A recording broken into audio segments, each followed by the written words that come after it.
একটা জিনিস যখন যেটা গড়ে তুলি অনেক কষ্ট করেই করতে হবে, দিন রাত অক্লান্ত পরিশ্রম করি। কার জন্য? আমার জন্য, তা তো দেশের মানুষের জন্য।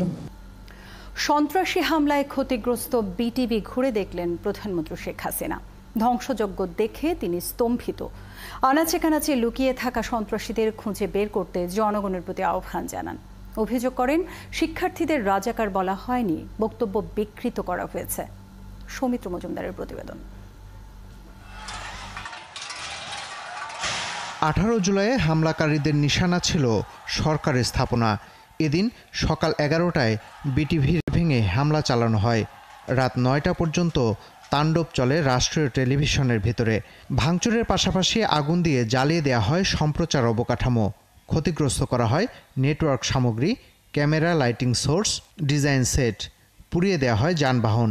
এমনকি আগুন নেভাতে আসার ফায়ার সার্ভিসের গাড়িও ঢুকতে দেয়নি সন্ত্রাসীরা। নৃশংস হামলার 8 দিনের মাথায় ধ্বংসস্তূপে পরিণত হওয়া বিটিভিতে এসেছিলেন প্রধানমন্ত্রী।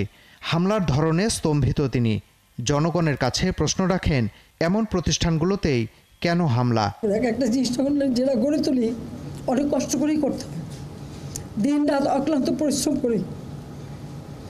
কার জন্য? আমার জন্য, তা তো দেশের মানুষের জন্য। সবসময় চেয়েছি একটা জিনিস এমনভাবে তৈরি হবে যেন শুধু দেশ না, দেশে বিদেশের কাছে যেন একটা দৃষ্টিনন্দন থাকে। প্রধানমন্ত্রী বলেন, সংবাদ সম্মেলনে তার দেয়া বক্তব্যকে বিকৃত করা হয়েছে। যারা পরীক্ষা দিয়ে মেধাবী তারাই তো পাচ্ছে। সেই সূত্রে আমি বলেছিলাম, মুক্তিযোদ্ধা পরিবারের সন্তান সন্ততিরা কি মেধাবী না? তাহলে মেধাবী কি শুধু ওই রাজাকারের ছেলে মেয়ে? 11টা 11:30টার দিকে দেখলাম মেয়েরা হল থেকে বেরোয় আসছে। তাদের স্লোগানটা কি? তুমি কে, আমি কে, রাজাকার রাজাকার। তোমার বাবা, আমার বাবা, রাজাকার রাজাকার। আমি তো তাদের রাজাকার বলিনি। কোটা আন্দোলনকে কাজে লাগিয়ে সারা দেশ থেকে আসা বিএনপি জামায়াত শিবির কর্মীরা ঢাকায় নাশকতা করেছে।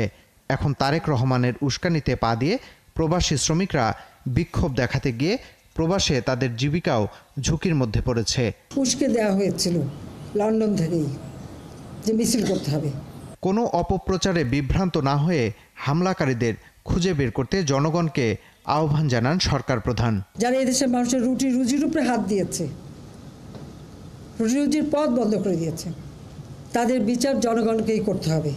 তাদের খুঁজে বের করুন এবং তাদের শাস্তির ব্যবস্থা করার জন্য সহযোগিতা করুন। প্রধানমন্ত্রী বলেন, জনগণ ও দেশ রক্ষা করতেই কারফিউ দিতে বাধ্য হয়েছে সরকার। সৌমিত্র মজুমদার, ৭১, ঢাকা।